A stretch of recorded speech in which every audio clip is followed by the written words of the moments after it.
romantically involved with Dumb and Dumber co-star Lauren Holly. They say never meet your heroes.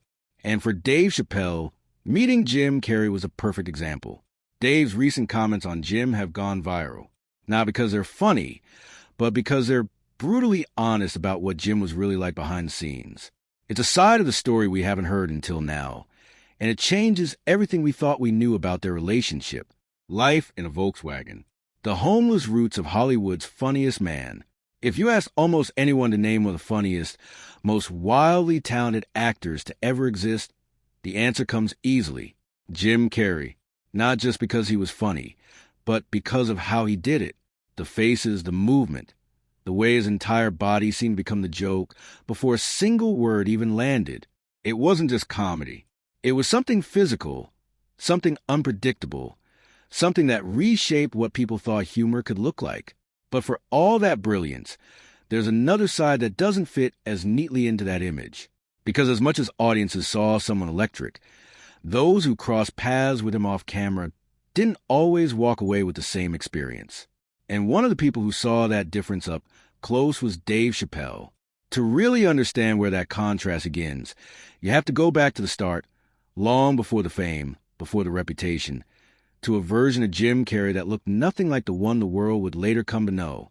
James Eugene Carrey was born in Newmarket, Ontario, Canada, into a working-class family shaped by routine and quiet ambition. His mother, Kathleen, stayed home while his father, Percy, moved between music and accounting, holding the household together as best as he could. It was a Catholic upbringing steady on the surface, with 3 older siblings and a mix of Irish, Scottish, and French-Canadian roots running through the family. And even in that ordinary setting, something about him stood out early. At 8 years old, he was already drawn to the mirror, experimenting with his face, stretching expressions, testing how far he could go before it turned into something funny. That curiosity didn't stay small for long. By 10, he had written to Carol Burnett, convinced he had already mastered impressions and deserved a spot on her show. When a reply came back, even if it was just a standard response, it was enough to make it feel real. But as his imagination was growing, his family situation was quietly falling apart. They moved from Scarborough to Burlington, trying to stay stable, but eventually stability slipped out of reach. At one point, they lost their home entirely, forcing all of them into a Volkswagen van, while teenage Jim and his brother spent months sleeping in a tent at Charles Daly Park by Lake Ontario. That period didn't just pass. It settled into him. When his father found work again at a tire factory in Scarborough, it came with a condition. The family could stay in a nearby house, but Jim and his brother had to earn it, working long overnight shifts as janitors and security guards, moving through 8-hour nights that stretched into the early morning. It was repetitive, draining, and far removed from anything that looked like a dream. Still, even in that routine, something kept pulling him back. After moving again, he attended Agincourt Collegiate Institute, but by 16, he walked away from school entirely, choosing instead to step into comedy, performing in downtown Toronto while still tied to factory work. And even then, the possibility of a different life never felt too far away. He once admitted that if things had gone differently, he could easily see himself working in a steel mill in Hamilton, looking out across Burlington Bay at the same factories he once believed held the best jobs anyone could hope for. But that path didn't take him. He kept moving, carrying everything with him. The struggle, the pressure, the need to become something else. And somewhere in that journey, the version of Jim Carrey the world would celebrate began to take shape. Beyond the booze, lessons from the basement of yuck. By the time Jim Carrey first stepped onto a stage in 1977, he wasn't walking in alone. He was 15, nervous, still figuring himself out. And right beside him was his father, helping him put together something that looked like an act. That night, they drove into downtown Toronto to a small comedy spot called Yuck Yucks, a one-night-a-week club tucked inside the basement of a community center. It wasn't glamorous. It wasn't forgiving. And it wasn't built for someone still finding their voice. Everything about that first performance felt slightly off.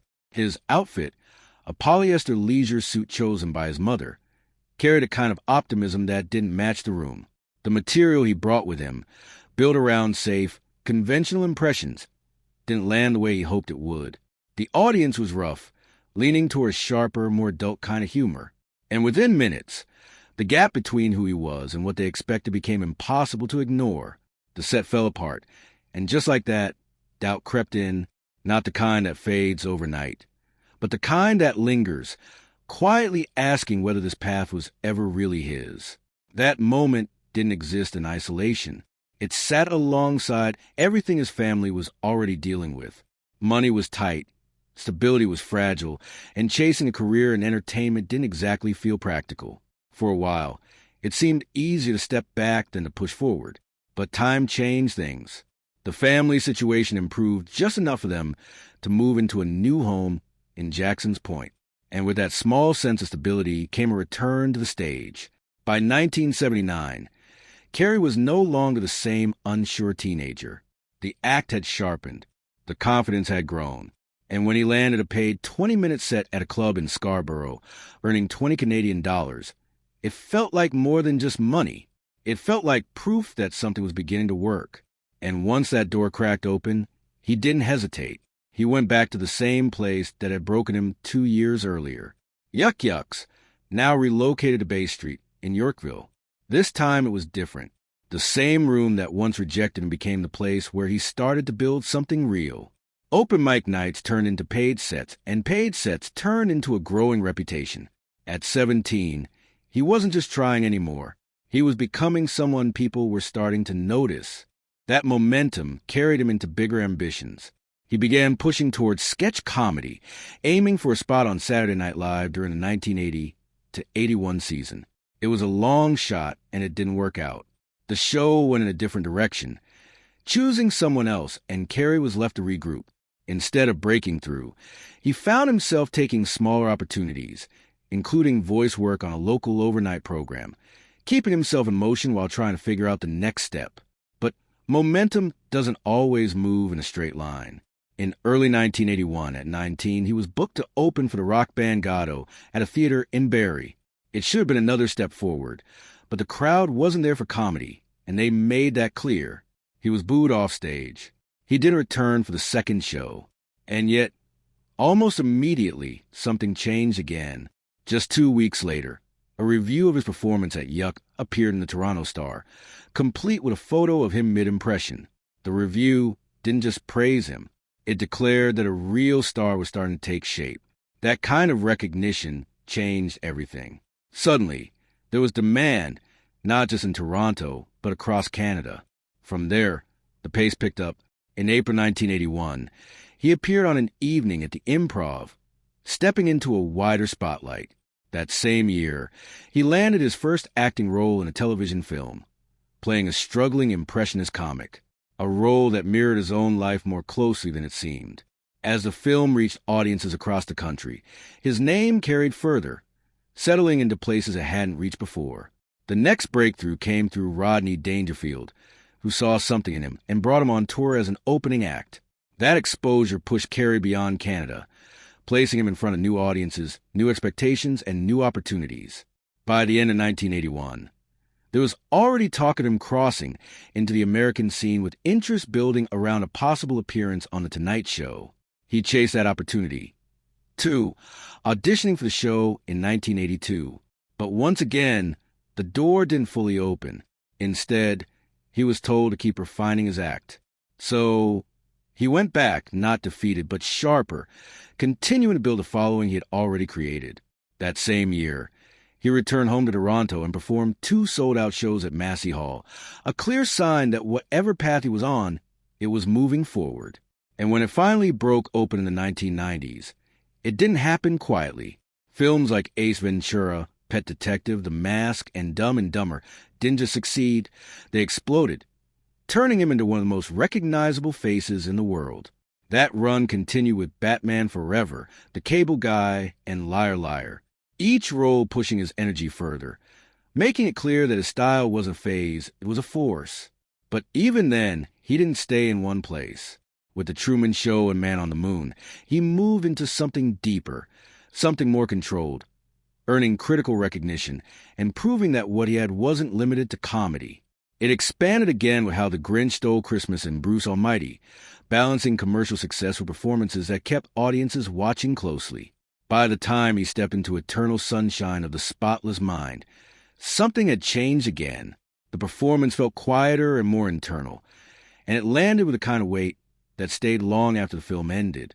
That same year, he was inducted into Canada's Walk of Fame, a full-circle moment that connected everything back to where it started. The years that followed didn't slow him down. They just changed the way he showed up. From voice roles in Horton, Here's a Who to darker, more complex parts in I Love You, Philip Morris, and even returned to familiar territory with Dumb and Dumber 2. He kept moving, adjusting, and evolving. Television followed with Kidding, where the line between performance and personal unraveling blurred in a way that felt almost too real. And even as time passed, he kept finding new ways to reappear, stepping into political satire on Saturday Night Live, then into the role of Dr. Robotnik in Sonic the Hedgehog, carrying that same unpredictable energy into a new generation. At one point, he spoke openly about stepping away, about feeling both exhausted and fulfilled by everything he had done. It sounded final, like the closing of a chapter.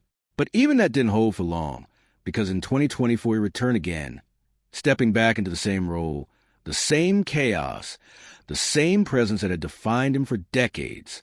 The Ace of Hearts, the King of Solitude, Jim Carrey's search for stillness. For someone who built a career on making people laugh, the personal life of Jim Carrey has always carried a very different tone beneath the surface. Because behind the energy, the fame, and the characters that felt larger than life, there's a pattern that keeps repeating itself. One that doesn't always end the way people expect. It starts in 1993 at a time when everything in his career was beginning to take off, but his personal life was already starting to shift. That was the year his marriage to Melissa Womer came to an end. 6 years together, a child between them, and a history that stretched back to the time before the world knew his name. She had been there through the uncertainty, through the grind, through the years when success still felt far away. And that kind of history doesn't just fade quietly, but the way it ended made it harder to ignore. Womer later revealed that the breakup didn't come with warning signs. From where she stood, everything had seemed fine, steady even, until he left the film Ace Ventura, Pet Detective. That moment became a dividing line, the point where everything began to unravel. And as the timing unfolded, another name entered the picture, Lauren Holly. Carrey had met Holly during the audition process, and from the outside, the overlap raised questions that were difficult to dismiss. It led to suspicions of infidelity, a belief that something had shifted before the marriage had officially ended. Holly would later push back on that narrative, insisting that by the time their relationship began, the marriage was already over in everything but name. Still, the way Womer saw it carried a different weight. She described the moment he stepped onto that set not just as an actor stepping into a role, but as a man stepping into a new version of himself, one who wanted to experience success without the ties of the life he had before. And yet, that version didn't last long either. By 1996, Carrey had married Holly, his co-star in Dumb and Dumber. But within less than a year, that marriage collapsed, too. By July 1997, divorce papers had already been filed, and what had once looked like a fresh start quickly became another ending. The reason, at least in part, came down to pressure that didn't ease up. Holly later spoke about how the constant presence of paparazzi turned their lives into something unrecognizable. It wasn't just attention, it was intrusion. Photographers crossing boundaries, stepping onto private property, even going as far as digging through their trash. It created a kind of tension that didn't leave room for anything else. Instead of focusing on each other, they were constantly reacting, constantly trying to protect something that felt like it was slipping away. And once that marriage ended, the pattern didn't settle. It intensified. In 1999, Carrey began a relationship with Renee Zellweger, his co-star in Me, Myself, and Irene. It started quickly, almost unexpectedly. He was drawn to her almost immediately, while her feelings took longer to catch up. But when they did, the relationship found a rhythm that, at least on the surface, felt calm, even ordinary in a way that contrasted with everything around them. There was a sense of ease there, a life that by description felt stable. He saw her as something rare, someone grounded, someone genuine. But even that didn't hold. By December 2000, it ended with both sides acknowledging that they simply wanted different things. Rumors followed, suggesting ultimatums and expectations that never aligned. But those were later dismissed, leaving behind a simpler truth that still carried its own weight. And then came one of his most visible relationships. In 2005, he met Jenny McCarthy, and this time it seemed different again. Their connection extended beyond just the two of them, especially to McCarthy's son, Evan, whom Carrey supported closely. They shared beliefs, passions, and a public image that felt united. From the outside, it looked solid, consistent, even happy, which is why when it ended in 2010, it caught people off guard. After 5 years together, the announcement came quietly, almost simply, but it left behind a lot of unanswered questions. Those closer to them pointed to differences that had always been there, a contrast in how they approached life, attention, and the public eye, where one leaned into visibility. The other seemed to pull away from it, and somewhere in that dynamic, something gave way. Descriptions of Carrey during that time painted a picture that wasn't easy to define. Someone capable of deep connection, of warmth and compassion, but also someone who could shift just as quickly in the opposite direction, a need for closeness that could just as suddenly turn into a need for distance. Not a contradiction exactly, but something more complicated than that. And then in 2015, everything took a darker turn. His on and off relationship with Catriona White ended in tragedy when she died. It wasn't just a loss. It was a moment that seemed to stop everything around it. His response carried a kind of quiet shock, describing her as someone gentle, someone deeply sensitive, someone whose presence had left a mark that couldn't be easily explained. But even that moment didn't remain private. It unfolded into something more public, more complicated. In 2016, legal action was brought against him by her estranged husband and mother, accusing him of playing a role in her death by providing substances despite knowing her struggles. It turned grief into conflict, forcing everything into the open in a way that stripped away any sense of distance. Carrey pushed back, rejecting the claims completely, seeing them as an attempt to take advantage of something deeply painful.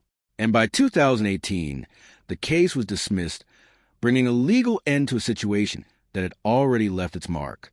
The glitch in the Matrix, decoding the new Jim Carrey. For someone known for comedy, Jim Carrey has always had another side that doesn't stay neatly in one lane. Because when the cameras fade and the performances end, he doesn't just switch off, he changes. And over time, that change has taken him into places that feel far removed from the version of him most people think they know. At one point, that change turned inward, away from film sets and scripts, and into something quieter. Painting. What started as a form of therapy slowly became something more deliberate, more expressive, almost like another language he could use when words didn't quite carry what he meant. And the surprising part wasn't just that he painted. It was that he was good at it. But even that didn't stay simple for long. By 2018, his artwork had taken on a sharper edge. The canvases weren't just personal anymore. They were pointed, political. He began creating portraits of high-profile figures, including Mark Zuckerberg and Donald Trump. But it was his depiction of Sarah Huckabee Sanders that drew the most attention. The piece didn't just provoke reactions. It split them. Some saw it as bold, even darkly humorous. Others saw something else entirely, accusing him of crossing a line, of turning satire into something more personal than it needed to be. And that tension, that willingness to step into uncomfortable territory, has followed him beyond the canvas. It showed up again in his brief involvement with Kick-Ass 2. At first, it looked like another unexpected but fitting move, a chance to step into a world that matched his intensity. During filming, there was no hesitation, no visible resistance to the film's violent tone. But then something changed. In the aftermath of the Sandy Hook Elementary School shooting, his perspective changed. The same material he had once been part of no longer sat the same way with him. And when the time came to promote the film, he stepped back, making it clear that he couldn't support that level of violence anymore. It didn't sit well with everyone involved. Some disagreed openly, but he didn't move from that position, and once again it placed him slightly out of sync with the people around him. That pattern continued, this time in a way that reached far beyond film. During his relationship with Jenny McCarthy, Carrey became closely tied to one of the most controversial public debates at the time. Together, they pushed against vaccines, questioning their safety and promoting the widely disputed idea that they were linked to autism. It was a position that drew intense criticism, not just from the public, but from the scientific community. Where the consensus remained clear and consistent, the backlash was immediate, and it didn't fade quickly. Still, stepping into controversy wasn't new for him. It was just taking a different form. Because when it came to performance, that same intensity didn't disappear. It deepened. Nowhere was that more visible than in his portrayal of Andy Kaufman. What started as a role quickly became something else entirely. He didn't just play Kaufman. He lived him on set and off, staying in character to a degree that blurred the line between performance and reality. It pushed the people around him to their limits, creating tension that didn't always stay contained. The result on screen was undeniable, but behind the scenes, it came at a cost. And even years later, that sense of unpredictability hasn't completely left the conversation. It resurfaced again in a way no one quite expected, not through a performance, but through an appearance. When Carrey stepped onto the red carpet at the 51st César Film Awards in Paris, it should have been a straightforward moment, a rare public appearance, a Lifetime Achievement Award, a speech delivered in French after months of preparation. But almost immediately, something else took over online. The conversation moved from the award to his appearance. People began questioning what they were seeing, pointing out differences, searching for explanations that didn't always make sense. And then just as quickly, the theories escalated. Claims of body doubles, of impersonations, of something not quite real. The situation intensified when special effect artist Alexis Stone posted an image suggesting he had transformed into Carrey using prosthetics, adding fuel to something that was already spiraling. Even reactions from others in the industry reflected that uncertainty, with Megan Fox openly questioning what was real and what wasn't. But when the noise settled, the explanation was far less complicated. His representatives confirmed that he had been there in person. Event organizers backed it up, dismissing the speculation entirely. What people were reacting to wasn't a replacement or a trick. It was simply time, change, and a man who no longer looked exactly the way they remembered. Dave Chappelle speaks on Jim Carrey, and it's worse than we thought. Throughout his journey, Dave Chappelle never really chased Hollywood the way others did. He moved on his own terms, built his own rhythm. But along the way, there were still people he respected, comedians he looked up to, names that carried weight even for him. And one of those names was Jim Carrey. So when the chance came to meet him, it should have been simple. But it didn't play out that way. Chappelle met Carrey on the set of Man on the Moon at a time when the film was deep in production. The introduction itself came through Norm Macdonald, which only made the moment feel more natural, more expected. Everything about it suggested a normal meeting. Except from the very beginning, it wasn't, because Jim Carrey wasn't there. What stood in front of him was Andy Kaufman. Carrey wasn't halfway in character. He wasn't switching in and out between takes. He was fully inside it. The voice, the mannerisms, the presence, all of it locked in. And the strange part wasn't just him. It was everyone else. The crew had already adjusted. They spoke to him as Andy, referred to him as Andy, and treated performance like it had replaced a person completely. So when Chappelle stepped into that space, he wasn't just meeting someone. He was stepping into a reality that had already been set. And it didn't sit right because from where he stood, there was no confusion. He could see exactly who he was looking at. It was Jim Carrey. Clear, obvious. But at the same time, everything around him was asking him to ignore that and play along. And it didn't end quickly. It stretched into an entire afternoon of pretending. He later reflected on it with humor. But underneath that, the disappointment was still there. He had gone there to meet Jim Carrey. And instead, he spent hours talking to a character he didn't believe in, forced to act like something that didn't feel real to him. From his perspective, it was obvious the whole time. He was looking at Jim Carrey, but Jim refused to step out of it. And the truth is that wasn't just a moment. That was the process. During Man on the Moon, Carrey stayed in character from start to finish. No breaks, no separation, no pause between scenes. And even he would later admit how far it went, describing the experience as something that pushed him completely out of himself to the point where Jim Carrey as a person barely existed during that time. He saw it less as playing a role, and more as losing himself to something that had already been defined by Kaufman's intensity. That shift didn't just stay with him. It affected the people around him, too, because working with him didn't feel like working with an actor. It felt like dealing with something that didn't switch off, something that blurred the line so completely that even those closest to the project started to lose their sense of where Jim ended and the character began. That confusion carried over into how others experienced him during that time. Chris Smith, who later reflected on that period, described a similar feeling.